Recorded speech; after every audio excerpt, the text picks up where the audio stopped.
Park এখন 8টা, তাই এটা 7টা। মানে এটা পার্ক 8টা পর্যন্ত খোলা থাকে, তাই এটা 7, তাই এটা 7 পার্ক 7। পোড়ামাটি দিয়ে তৈরি পুরোনো দিনের যে রাজবাড়ি টাইপের হয়, ঠিক সেরকম টাইপের ডিজাইন। এটা হচ্ছে ভবানীপুর 75 পল্লী 2017 সালটাও এখানে দেওয়া রয়েছে। 2017 সালের ভবানীপুর 75 পল্লীর মা দুর্গার মূর্তি এটা। এই যে চেতলা অগ্রণী 2020 মা দুর্গার মূর্তি।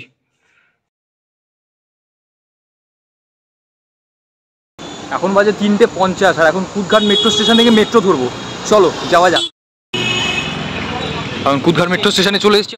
এই যে এই রাস্তাটা রবীন্দ্র সরোবর মেট্রো স্টেশনের দিক থেকে আসছে, আর আমরা এখন ঠিক এই দিকটা চলে যাব রবীন্দ্র সরোবরের লেকের দিকে, রবীন্দ্র সরোবরের দিকে। তো চলো সবটা তোমাদের দেখাচ্ছি, লেটস গো। আমি এখন রবীন্দ্র সরোবরের ভেতরে চলে এসেছি, আর রবীন্দ্র সরোবরের ভেতর দিয়ে হেঁটে হেঁটে যাচ্ছি। আজ আমার গন্তব্য কোথায় কোথায় যাচ্ছি আজকে আমি যাচ্ছি কলকাতার দুর্গা মিউজিয়ামে। কলকাতা শহরে তো ইতিমধ্যেই একটা দুর্গাপুজোর আমেজ চলে এসছে, হাতে গোনায় 100 দিনের থেকেও কম সময় বাকি। কিন্তু আজ আমি যাচ্ছি দুর্গা মিউজিয়ামে, কলকাতা শহরের দুর্গা মিউজিয়ামে। আমি ইতিমধ্যে চলে এসেছি দুর্গা মিউজিয়ামের সামনে, এখন ভেতরে ঢুকবো। চলো যাওয়া যাক। এই দুর্গা মিউজিয়াম কোথায়? এই দুর্গা মিউজিয়াম রবীন্দ্র সরোবরের ভেতরে। কীভাবে আসতে হবে সমস্ত বৃত্তান্ত এই ভিডিওতে তোমাদেরকে বলবো, দেখতে থাকো ব্লগটা, আশা করছি তোমাদের দারুণ লাগবে। এই দুর্গা মিউজিয়ামে কলকাতা শহরের কিছু বছর আগের কিছু পুজো প্যান্ডেলের কিছু দুর্গা মূর্তিকে এখানে রাখা রয়েছে। অসাধারণ জায়গা, চলো তোমাদের সবটা দেখাবো। চলো যাওয়া যাক। তবে এখানে প্রবেশ কিন্তু সম্পূর্ণ বিনামূল্যে, ফ্রি অফ কস্ট। এই যে দেখতে পাচ্ছ গেট নাম্বার 7, 7 নম্বর গেটের সামনে চলে এসেছি। এখান থেকে এখন আমাদেরকে রাস্তা পার হয়ে 3 নম্বর গেট দিয়ে ঢুকতে হবে। তো চলো যাওয়া যাক। এই যে 7 নম্বর গেট থেকে বেরোলাম, সামনেই রবীন্দ্রনাথ ঠাকুরের একটা বড় মূর্তি, আর এখান থেকে রাস্তাটা পার হয়ে এগিয়ে যেতে হবে, সামনেই 3 নম্বর গেট। তো চলো যাওয়া যাক। এই যে 3 নম্বর গেটের সামনে চলে এসেছি, গেট নাম্বার 3, এখন ভেতরে ঢুকছি। তো চলো ভেতরে ঢোকা যাক। এই যে দেখতে পাচ্ছেন সেগুন গাছ, আমরা বলি না সেগুন কাঠ দিয়ে তৈরি, তো এই যে হচ্ছে সেই সেগুন গাছ।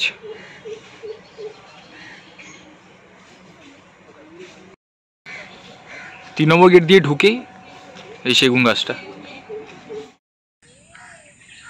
এই যে 3 নম্বর গেট দিয়ে ঢুকে এই রাস্তাটা দিয়ে সোজা হেঁটে এগিয়ে যেতে হবে আমাদেরকে। তো আমি এখন এগিয়ে যাচ্ছি, আর চারিপাশের এই প্রাকৃতিক সৌন্দর্য দেখতে দেখতে, পাখির ডাক শুনতে শুনতে হাঁটতে যে কী ভালো লাগছে সেটা আমি হয়তো আপনাদেরকে ভাষায় প্রকাশ করে বোঝাতে পারবো না। অসাধারণ প্রাকৃতিক দৃশ্য। তো চলুন যাওয়া যাক আমাদের গন্তব্যে। আমি এখন যেই জায়গাটা দিয়ে হেঁটে যাচ্ছি সেই জায়গাটার চারিপাশটা দেখো শুধু একবার তোমরা, কি অসাধারণ, কি অসাধারণ।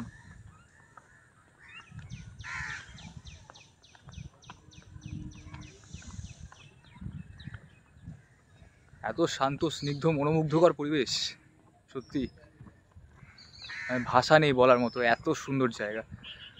রবীন্দ্র সরোবরে তো আমরা হাজারবার আসি, কিন্তু এই 3 নম্বর গেটের এই জায়গাটা আসিনি এর আগে খুব একটা কি এর আগে আসাই হয়নি এই জায়গাটা আরও সুন্দর। আমি ইতিমধ্যে চলে এসেছি দুর্গা মিউজিয়ামের সামনে, এখন ভেতর ঢুকবো। চলো যাওয়া যাক।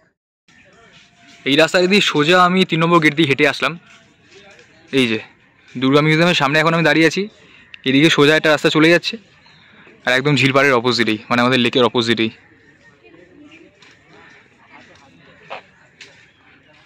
দেখতে পাচ্ছ এন্ট্রেন্সটা, গেটটা দেখতে পাচ্ছ, বিরাট বড় বড় সাইজের দুটো প্রদীপ।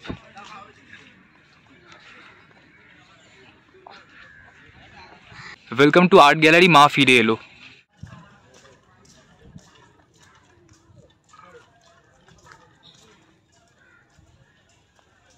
ভেতরটা এত সুন্দর, মানে কি বলবো, এখনো তো পুরোটা ঘুরে দেখিনি। ঢুকেই এই মানে জায়গাটার পরিবেশটা এত ভালো লাগছে, আমি নিজেও সম্পূর্ণটা ঘুরবো আর তোমাদেরকে পুরোটা ঘুরে দেখাবো। দেখতে থাকো ব্লগটা, আশা করছি তোমাদের দারুণ লাগবে। এই জায়গাটার সৌন্দর্য আপনারা এবার উপভোগ করুন।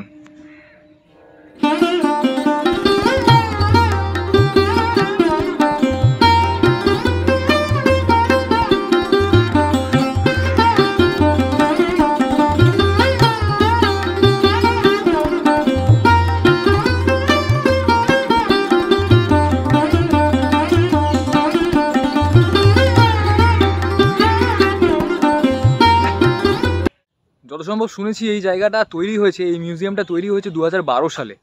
আর আমি এত বছর জানতামই না, টালিগঞ্জে থাকি আমি, টালিগঞ্জের ছেলে, সাউথ কলকাতায় এত সুন্দর একটা দুর্গা মিউজিয়াম রয়েছে আমি জানতামই না। কিছুদিন আগেই জানলাম এই জায়গাটার ব্যাপারে, আর আজকে আসলাম এই জায়গাটা নিজেও ঘুরতে এবং ভিডিও করে তোমাদেরকে দেখাতে। এই যে এখানে একটা দুর্গা ঠাকুর রাখা রয়েছে,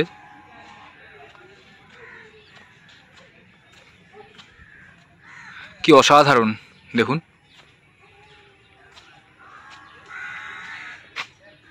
কি অসাধারণ মায়ের মূর্তি দেখুন। আর এখানে একটা মায়ের মূর্তি রয়েছে, চলো তোমাদেরকে সামনে গিয়ে দেখাচ্ছি।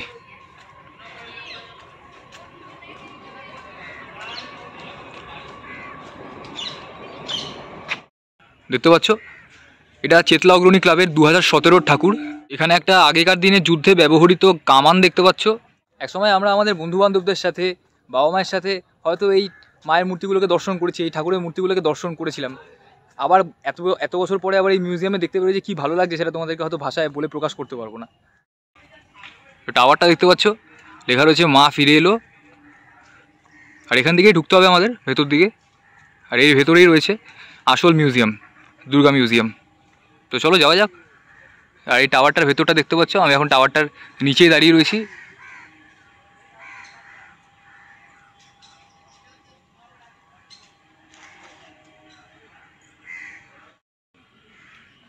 এই যে দেখতে পাচ্ছ মিউজিয়ামের বাইরেটা। এখন আমি দাঁড়িয়ে রয়েছি একদম দুর্গা মিউজিয়ামের গেটের সামনে, মানে ভেতরে গিয়ে তোমাদের সবটা দেখাবো। বাইরে দিয়েই আমার এত সুন্দর লাগছে। এই যে দাদা বসে আছে দেখতে পাচ্ছ, দাদা আস্তে আস্তেই বলছে যান ভেতরে যান। যাবো তো অবশ্যই, আর তোমাদেরকে দেখাবো সবটা। আর দাদার সাথে আলাপ হয়ে খুব ভালো লাগলো, মানে দাদা বেশ হাসি খুশি, মানে বেশ ভালোভাবে কথা বললো, এটাই ভালো লাগলো। আর জিজ্ঞেস করলাম দাদাকেও আমি, এটা 2012 সালে ওপেন হয়েছে। চলো ভেতরে যাওয়া যায়। মাঝে বন্ধ ছিল, ও আচ্ছা, মানে মাঝে বেশ কিছু সময় বন্ধ ছিল, এই রেনোভেশনের কাজ চলছিল। ও দাদা তো কোভিডের সময় তো বন্ধ হয়ে গেছিলো, লকডাউনের সময় তো বেশ কিছু দিনের জন্য বন্ধ হয়ে গেছিলো। মানে কোভিডের পর থেকে এখন পুরোপুরি এখন ওপেন হয়ে গেছে জনসাধারণের জন্য, এখন সবাই আসতে পারবে। টাইমটা কি আছে? সকালে 7টা থেকে 10টা, বিকেলে 3টে থেকে 7টা। আচ্ছা, সকাল 7টা থেকে 10টা আর বিকেলবেলা 3টে থেকে 7টা। শীতের সময় বিকেলের টাইমটা 1 ঘন্টা ডাউন হয়। ও মানে শীতকালে আবার বিকেলের টাইমটা আরও কমে, মানে 7টার জায়গায় 6টা হয়ে যাবে ওটা। পার্ক যদি 7টা হয়, এটা 6টা হয়। আচ্ছা, পার্ক যদি 7টা হয়, এটা 6টা, মানে 6টার সময় বন্ধ হয়ে যাবে।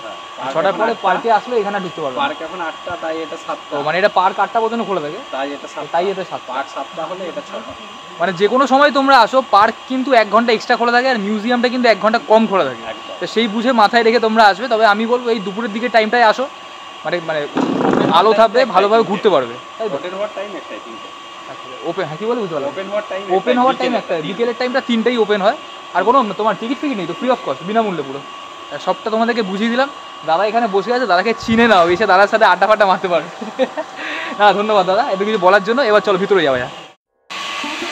আমি এখন চলে এসেছি মিউজিয়ামের ভেতরে, আর এখানে একের পর এক মা দুর্গার মূর্তি দেখতে পেরে যে কী ভালো লাগছে।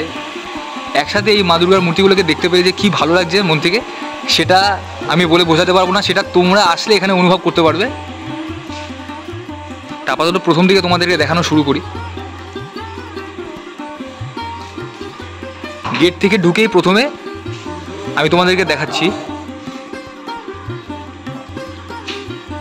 আলিপুর 78 পল্লী। এটা 2019-এর, এটা 2019-এর আলিপুর 78 পল্লীর মা দুর্গা মূর্তি। এটা 2019-এর আলিপুর 78 পল্লীর মা দুর্গার মূর্তি। কি অসাধারণ দেখুন।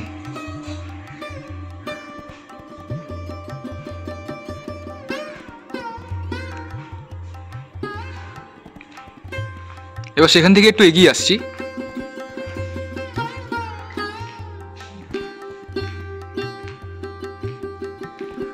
দেখতে পাচ্ছেন আপনারা মায়ের মূর্তি।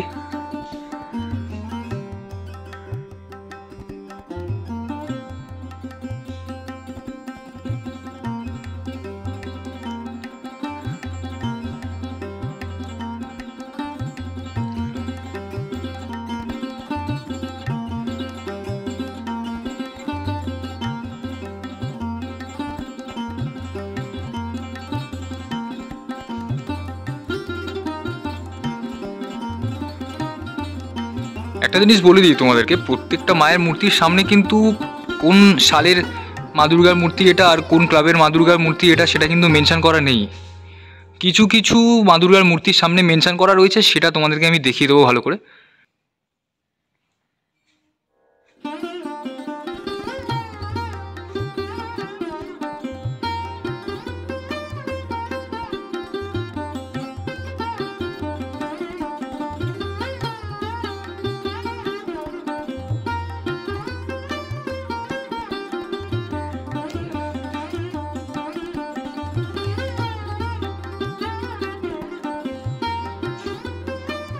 এটা হচ্ছে বরিশা ক্লাবের, কোন সালের সেটা মেনশন করা নেই, কিন্তু ক্লাবের নাম লেখা রয়েছে বরিশা ক্লাবের।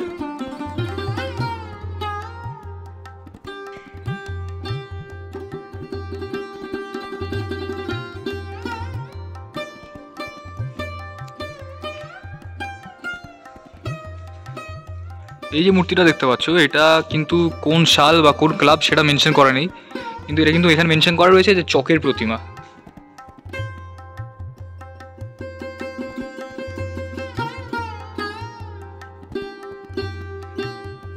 কি অসাধারণ সৃষ্টি!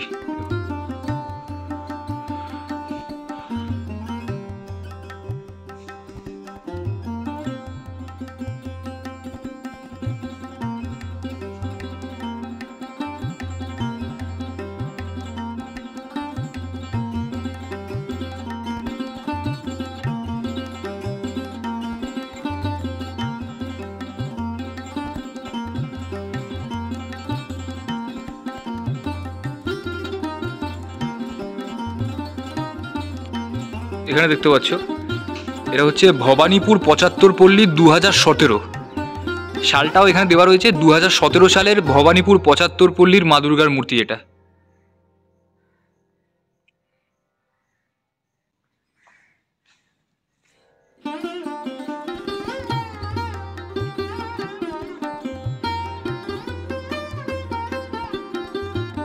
এটা 2020 খিদিরপুর 74 পল্লীর মা দুর্গার মূর্তি।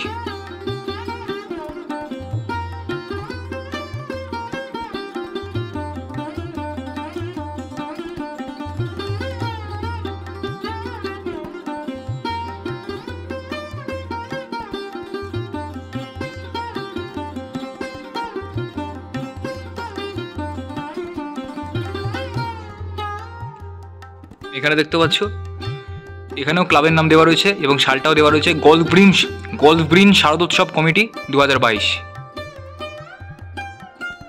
সেখানকার মা দুর্গার মূর্তি এই যে।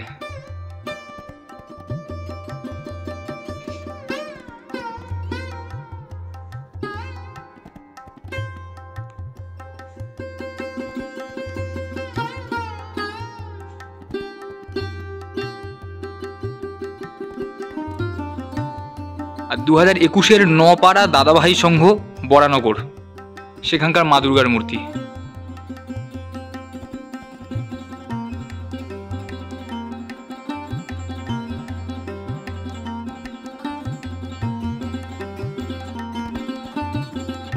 তার ঠিক পাশেই নপাড়া দাদাভাই সংঘ বরানগর 2023 মা দুর্গার মূর্তি।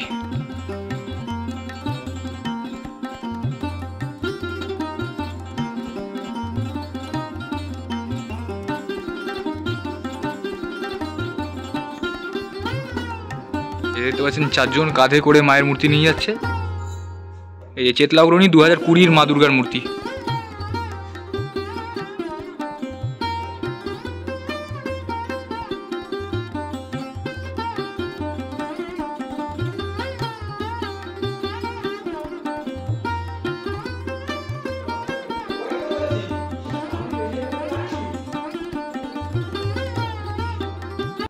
সম্পূর্ণ মিউজিয়ামটা আমার ঘোরা হয়ে গেছে, তোমাদেরকে সম্পূর্ণটা ভালো করে দেখানোর চেষ্টা করেছি।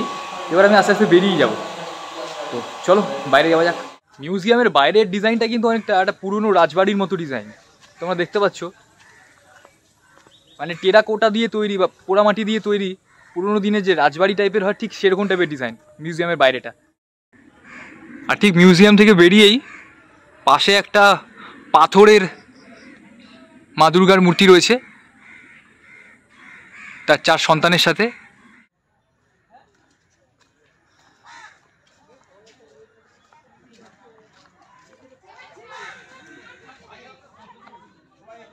দুর্গা মিউজিয়াম থেকে বেরিয়ে গেলাম। তো চলো আর একটু পরে এগিয়ে গিয়ে কথা হবে। এই রাস্তাটা দিয়ে হেঁটে আমি এগিয়ে আসলাম। একটু এগিয়ে এসে দেখলাম এখানে আরও একটা দুর্গা মিউজিয়াম রয়েছে। এখানে আরও অনেকগুলো মা দুর্গার মূর্তি রয়েছে রাখা। তো চলো ভেতরে যাওয়া যাক।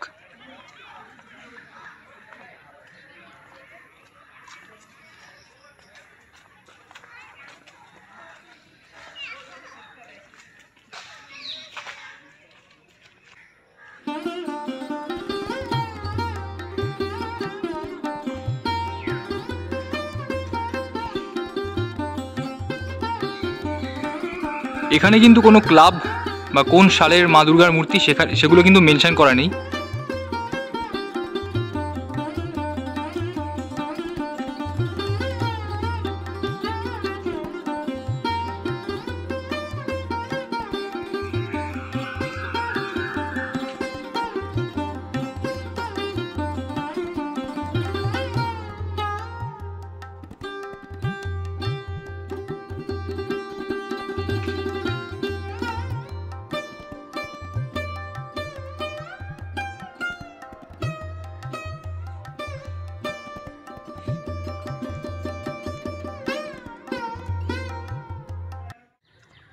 দুর্গা মিউজিয়াম থেকে এবার আস্তে আস্তে বাড়ির উদ্দেশ্যে রওনা দিচ্ছি। এখন প্রায় বাজে 5:40, 5:45।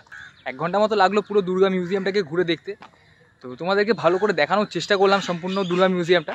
কী করে আসতে হবে যদি বলি, রবীন্দ্র সরোবর মেট্রো স্টেশন থেকে নামবে, রবীন্দ্র সরোবরের ভেতর ঢুকবে, সেখানে যে কাউকে জিজ্ঞেস করবে বা সিকিউরিটি দাদারা রয়েছে তাদেরকে জিজ্ঞেস করবে, তারাই গাইড করে দেবে। সরোবরের 3 নম্বর গেটের সামনে আসতে হবে। সরোবরের 3 নম্বর গেটের সামনে থেকে একদমই সামনে। সম্পূর্ণ দুর্গা মিউজিয়ামটা তোমাদেরকে ঘুরে দেখানোর চেষ্টা করলাম। কেমন লাগলো ডেফিনেটলি ভিডিওটা কমেন্ট করে জানিও। যদি ভিডিওটা ভালো লেগে থাকে তাহলে প্লিজ একটা লাইক করে দিও। যারা চ্যানেলটাকে সাবস্ক্রাইব করোনি প্লিজ প্লিজ প্লিজ চ্যানেলটাকে সাবস্ক্রাইব করে দিও। তাহলে আজকের মতো ভিডিওটা এখানেই শেষ করছি। খুব তাড়াতাড়ি আরও নতুন ভিডিও নিয়ে ফিরে আসবো। তাহলে আজকের মতো টাটা, বাই।